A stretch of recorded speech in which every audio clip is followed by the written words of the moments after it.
seguir, me gustaría comentar que lo que se describe a continuación sirve únicamente para destruir un continente o un país cualquiera, y no es un reflejo de mis ideas sobre la temática que se plantea tal cual pueda parecer. El planteamiento es hipotético, basado en mis observaciones más o menos acertadas. No estoy en contra de los movimientos migratorios ni de las personas que los llevan a cabo. Todos podemos ser migrantes en un momento determinado por cualquier necesidad. Dicho lo cual, para destruir un continente o un país cualquiera, solo necesitas seguir estos 8 pasos. Paso número 1.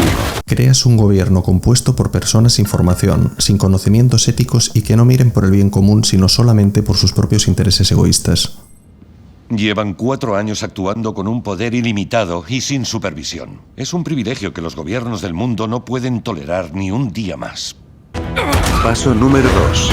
Te desentiendes de controlar la inmigración irregular, realizando regularizaciones masivas, dándole más importancia y prioridad a parecer bien guapo o guapa en la televisión de la prensa oficial.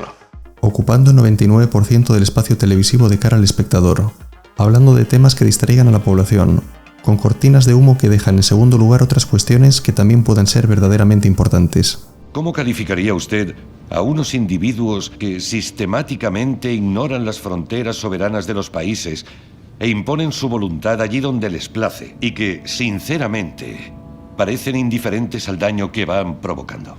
El almirante general Aladín se dispone a hablar ante la Asamblea General de las Naciones Unidas. Es un momento histórico. Se aproxima al estrado y pasa de largo del estrado. Debo decir que ha logrado su intención. Ahora todos los presentes están pendientes de él. Tras las primeras elecciones libres de Guatilla, el presidente primer ministro almirante general Aladín ganó con el 98,8% de los votos. Paso número 3. Creas una ley de delitos de odio para que nadie pueda criticar y para proteger tu política caótica de inmigración. De este modo, si dices, por ejemplo, que tu pueblo no se debería llenar de personas que no están identificadas y que desconoces por qué están ahí o de qué manera han llegado, dirán que tienes un problema de racismo o xenofobia, por no darle la bienvenida amablemente a la gente que no conoces de nada. Harán que te sientas mal por no ser un buenista hospitalario. Veréis, nuestra fuerza invita al desafío. El desafío incita al conflicto. Y el conflicto genera la catástrofe. La capital se ha convertido en un campo de batalla. En el poder político cunde el pánico. Las grandes ciudades son las más castigadas. Paso número 4.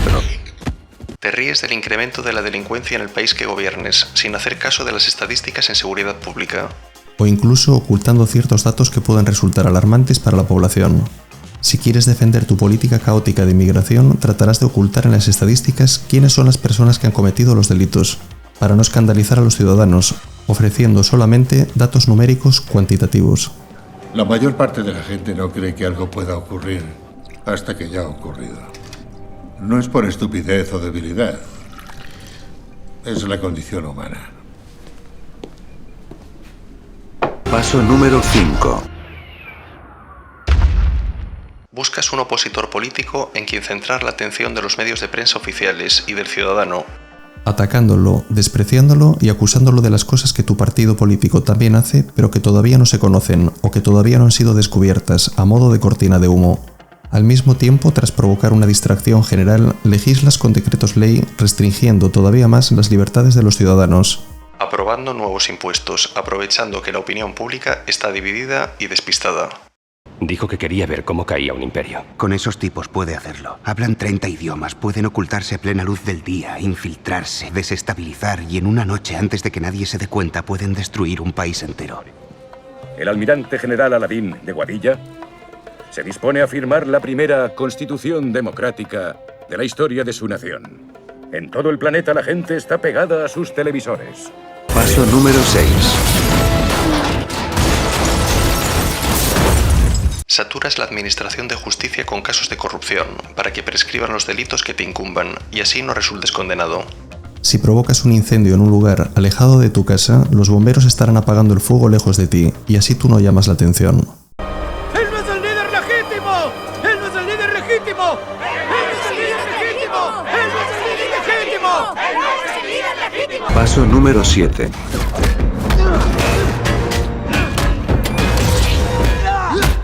Creas una ley de género relacionada con la familia, que facilite destruirla desde dentro y que permita aplicar medidas que consistan en separar a sus miembros entre sí.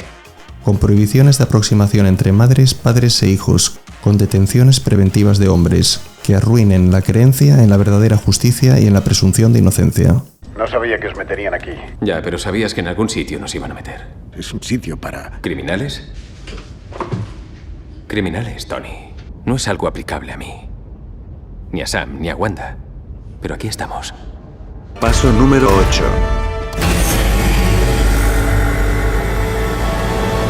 La jugada maestra. El paso final, y no por eso el menos importante. Dejar que la población se aniquile entre sí. Cuando ya haya sembrado la total división entre los ciudadanos, con una inmigración caótica y irregular, descuidando el incremento de la delincuencia, destruyendo las familias y polarizando con ideologías, esperas en tu búnker el resultado final de este cóctel bien preparado.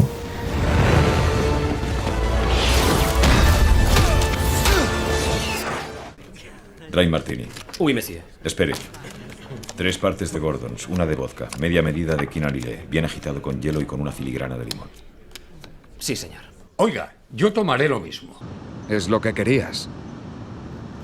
Ver cómo se mataban entre ellos.